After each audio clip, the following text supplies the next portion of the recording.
गिबियाव जोङो रादाब बुथुमगिरि बड'लेण्ड बुब्लिनिसिम आङो बे चेनेलनि गेजेरजों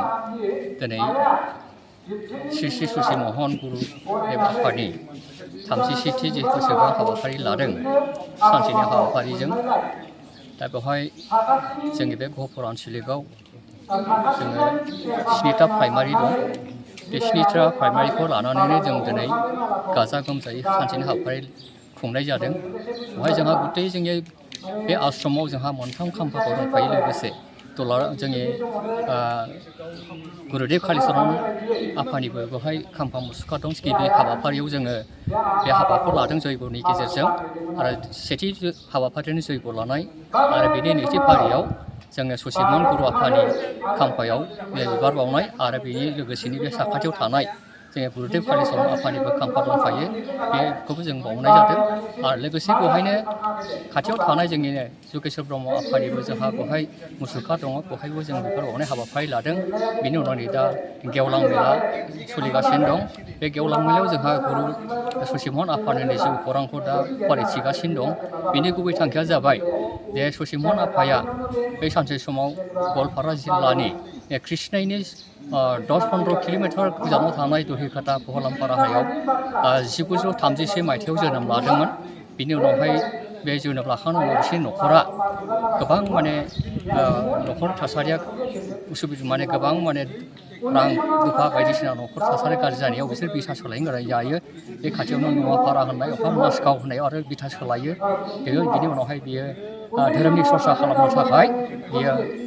दिनानन्द सान्थि आश्रमाव थाहैयो बे दिनानन्द सान्थि आश्रमाव ब्रह्म धर्म सरसा खालामनानै ग्रोब आरो न'खर अबस्थाया थासारिया गाज्रि जानायाव आरो बिनिफ्राय सिद्दा थांनानै डिब्रुगड़आव सहैयो डिब्रुगड़निफ्राय ओजोंहाय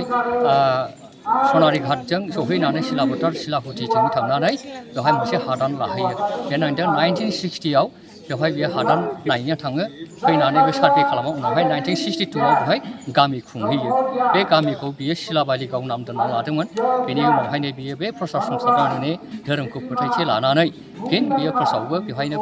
गिबि धेमाजि आनसलिक आफाद दादों बेनि उनावहाय आरो बेवहायनो लखिमपुर जिल्ला आफाद दादों बेनि उनावहाय बियो थाङै थुङै सोदौ ब्रह्म धर्म परिचालना कमिटि होननानै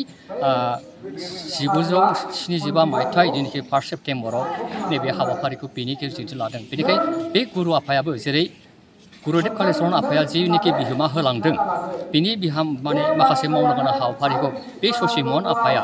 गोबां आद्रा थानाय हाबाफारिखौ बेनो आनसलिक दाना खोन्थालांदों बेनो जिल्लाखौ दाना खोन्थालांदों आरो बेनो दुलाराय ब्रह्म धर्म बे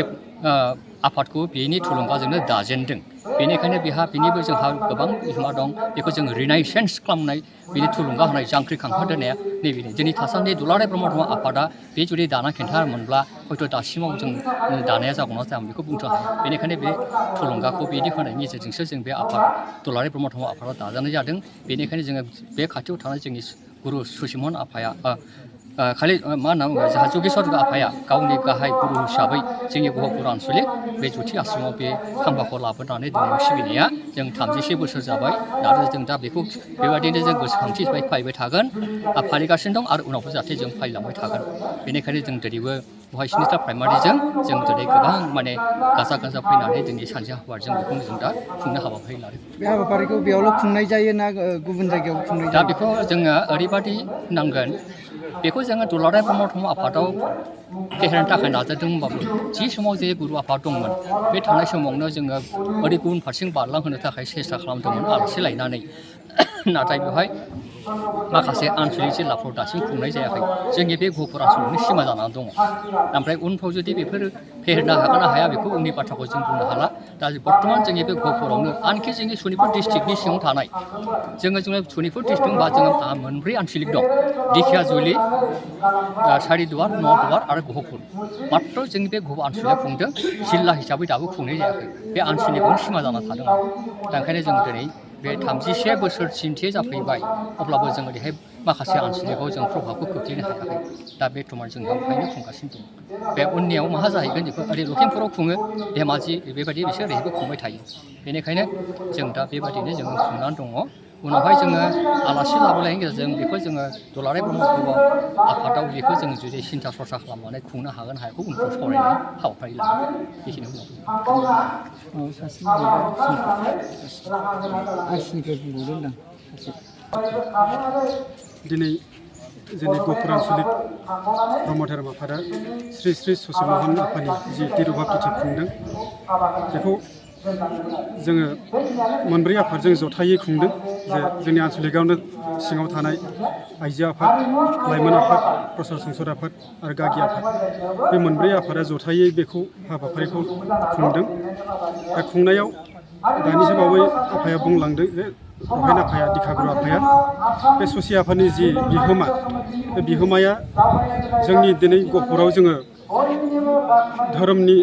बाथ्रा मिथिनो मोन्दों होनना बुंब्ला बे ससि आफानि थ्रुयैनो जों मिथिनो मोन्दों मानोना जोंनि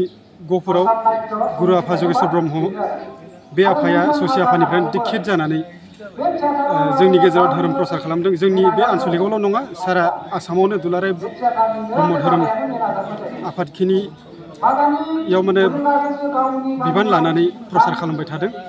बेनिफ्रायनो गुरु आफानिफ्राय जगेश्वर आफानिफ्राय जोङो धोरोमनि बाथ्रा मिथिनो मोन्दों बेनिखायनो बे गुरु आफानिबो गुरु दिखागुरु बे ससि महन आफानि जि भुमिका बेनो जोंखौ गोसोआव लाखिथावना खालामना गालांनायखाय जोङो दिनै बे आन्चलिक आफादा बेखौ हाबाफारिखौ लानानै खुंलांदों आरो मिजिंथिदों जे बे हाबाफारिनि गेजेरजोंनो जोंनि भक्त आइ आफामोनहा निश्चय दिनै एसे गाबोन एसे धोरोमनि बाथ्रा मिथिनानै बुहुमनि दरबाराव ब्रह्म धोरोमखौ फोसावलांनायाव सहाय खालामनो हागोन होननानै आं सानो बेखौनो आं सुंद'यै बुंथिनानै फोजोबबाय।